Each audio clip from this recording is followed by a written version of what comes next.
selamat datang kembali. Kebayang nggak sih, setiap kali kita online, itu tuh kayak kita lagi ngebangun jembatan dari rumah kita yang super pribadi ke dunia luar yang luas banget. Nah, kali ini kita bakal ngobrolin gimana caranya biar jembatan digital ini kuat, aman, dan cuma bisa dilewatin sama orang-orang yang kita mau.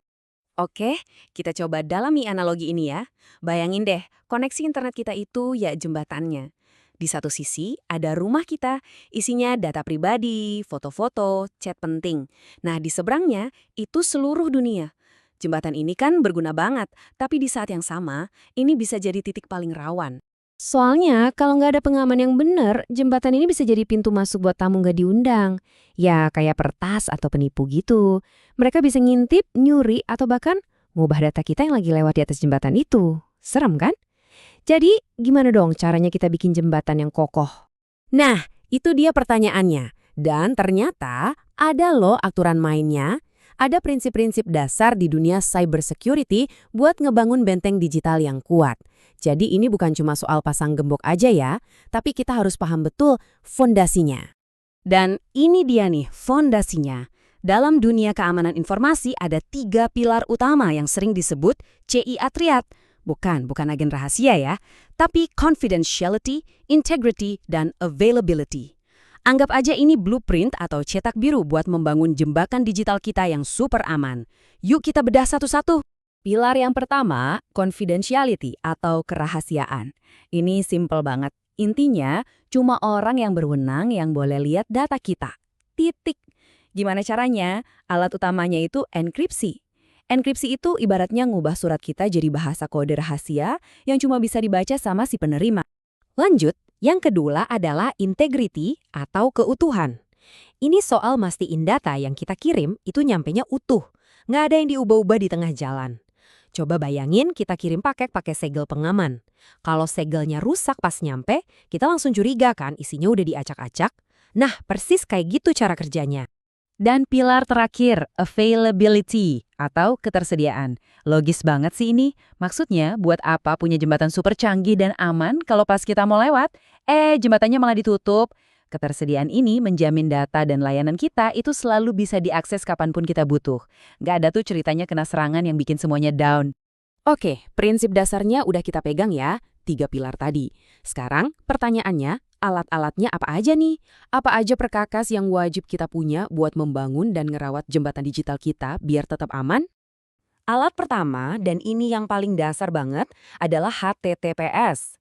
Coba deh sekarang lihat di bagian alamat browser kamu. Kalau ada icon gembok dan alamatnya dimulai dengan HTTPS, artinya koneksi kamu aman terenkripsi. Tapi kalau cuma HTTP doang tanpa S, wah itu sama aja kayak kita teriak-teriak ngasih tahu data pribadi di tengah pasar. Gampang banget diintip orang. Nah, ini nih pertanyaan sejuta umat. Gimana soal WiFi gratisan? Enak sih, nyaman, tapi aman nggak? Jawabannya, sering banget nggak aman. Pakai WiFi publik itu ibaratnya kita lagi jalan di jembatan kayu yang udah reyot, bolong-bolong, dan nggak ada pegangannya. Siapa aja bisa ngintip data kita dari bawah? Nah, disinilah VPN jadi pahlawannya. Anggap aja VPN itu kayak kita bikin terowongan pribadi yang super rahasia. Jadi, meskipun kita lagi di jalan raya WiFi publik yang nggak aman, semua data kita lewatnya di dalam terowongan pribadi yang terenkripsi ini. Aman banget. Ini cara paling ampuh buat ngelindungin diri di jaringan publik. Berikutnya, ada yang namanya firewall. Pikirin aja firewall itu kayak satpam atau pos keamanan di ujung jembatan kita. Tugasnya, ngecekin setiap kendaraan data yang mau masuk atau keluar. Kalau ada yang mencurigakan atau nggak diundang, langsung diblokir. Ini benar-benar garis pertahanan paling depan. Oke, yang satu ini super duper penting. Two-factor authentication atau 2FA. Ini nambahin satu lapis keamanan lagi, jadi nggak cukup cuma masukin password, yang ibaratnya kunci pertama. Kita butuh kunci kedua, biasanya kode unik yang dikirim ke HP kita. Dengan begini, akun kita jadi jauh lebih susah buat dibobol. Dan tentunya jangan lupakan software antivirus. Ini kayak tim patroli yang rutin keliling buat ngecek dan nangkep software jahat. Tapi ada satu hal yang paling krusial, antivirusnya harus selalu diupdate. Kenapa? Karena ancaman baru itu munculnya tiap hari. Oke, punya semua peralatannya itu keren banget. Tapi yang lebih penting lagi adalah kita harus tahu kapan dan di mana kita harus waspada. Yuk Yuk kita lihat beberapa jebakan digital yang paling sering kita temuin sehari-hari. Nah, lihat tabel ini kayak rangkuman praktisnya. Mau login ke website, risikonya kredensial kita bisa dicuri. Lindunginya pakai HTTPS dan 2FA. Lagi di kafe, pakai wifi umum, awas disadap. Solusinya, nyalain VPN. Dapat email aneh nawarin hadiah. Wah, itu kemungkinan besar phishing. Jangan sekali-kali diklik linknya.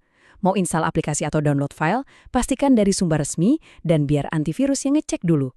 Simple, tapi efeknya luar biasa. Setelah kita ngomongin semua pilar dan peralatan canggih tadi, kita sampai di satu kesimpulan yang paling penting.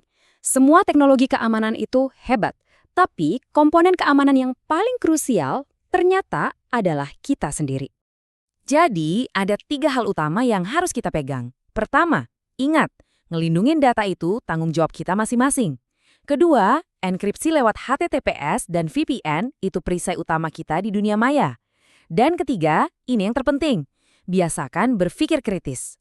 Sebelum klik, sebelum download, sebelum sharing, selalu tanya dulu, ini aman nggak ya? Dan sebagai penutup, saya mau kasih satu pertanyaan buat kita renungkan bareng-bareng. Sering banget kan kita milih nyaman daripada aman? Nah, setelah obrolan kita hari ini, coba deh pikirin lagi, buat kamu pribadi, di mana batas antara kenyamanan dan keamanan? Karena jawaban dari pertanyaan itu bakal nentuin seberapa kokoh jembatan digital yang lagi kita bangun.